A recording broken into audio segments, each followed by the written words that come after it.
Again, I just want to echo what my brother Z just said. Thank you all for being here with us today. And thank you to all the members of the community that are here month in, month out. It really is special, and it means a lot to us that we stand together strong and we march in silence. Especially on the day where we are supposed to celebrate love and relationships, and what we give to have the love and the relationships back with the people we lost. But it's our love is what gives us the strength. And that's what we need to hold on to as much as we can. 2019 is going to be a very slow and quiet year. The public inquiry is quiet, probably not going to start until the end of the year, maybe even beginning of next year. The police are busy with their criminal investigation, and we all know they don't talk much about it, and we let them get on and hope that they bring justice.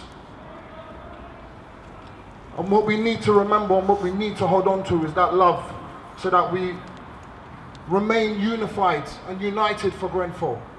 We stay strong. We don't let any authority or organisation divide us or squabble about stupid, silly things. Thank you. We've been dignified for a very long time, and we can continue that, and we will continue that. So let's just remember, we must be united for Grenfell, and we must hold on to that love as long as we can. Now, I want to introduce you to somebody who's going to be doing something very, very amazing for this community and for the Grenfell Foundation. His name is Mick, and I'd like to come onto the stage right now, and I'd love us to give him a beautiful warm welcome, and he's going to talk to you more about what he'll be doing. Thank you very much. My name is Mick. I'm from Sheffield, up in Yorkshire, and it's my first time being down to one of your walks. I'm very moved by the power and the dignity of what I've witnessed tonight.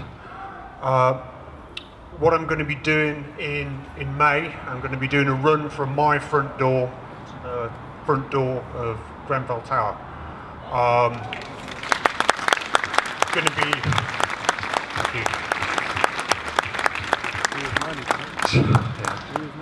Furthest I've ever gone. It's going to take me 6 days, 30 miles a day, and I'm going to be trying to raise money for the Grenfell Foundation. Thank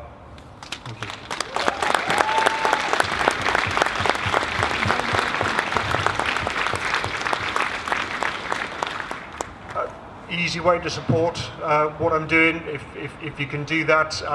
Simple Facebook page I've got, it's the Sheffield to Grenfell Run.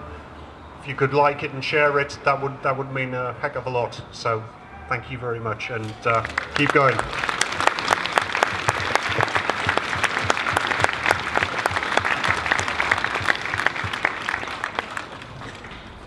Amazing stuff to hear. As someone will even think about running from Sheffield all the way down to here. I made a little joke and said I probably couldn't run to Ladbroke Grove from here. Yeah, let alone Sheffield. So no, big round of applause again. Thank you for raising awareness.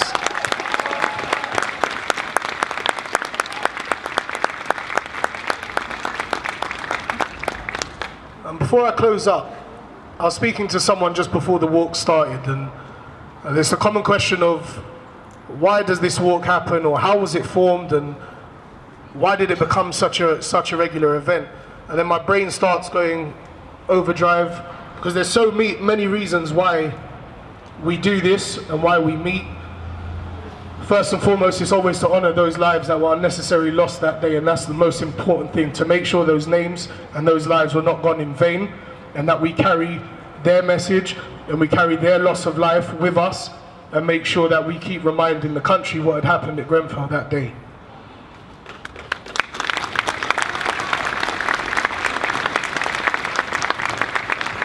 When we talk about unity and we talk about us staying together, I know it's an easy thing to say and it's common, but you have to remember, and for me personally, and part of these silent walks and helping it grow to where we've got to today, I go back to that day itself, and I try not to go back that day too much, but it was not just the day, it was the following few days, I think, the 2-3 days after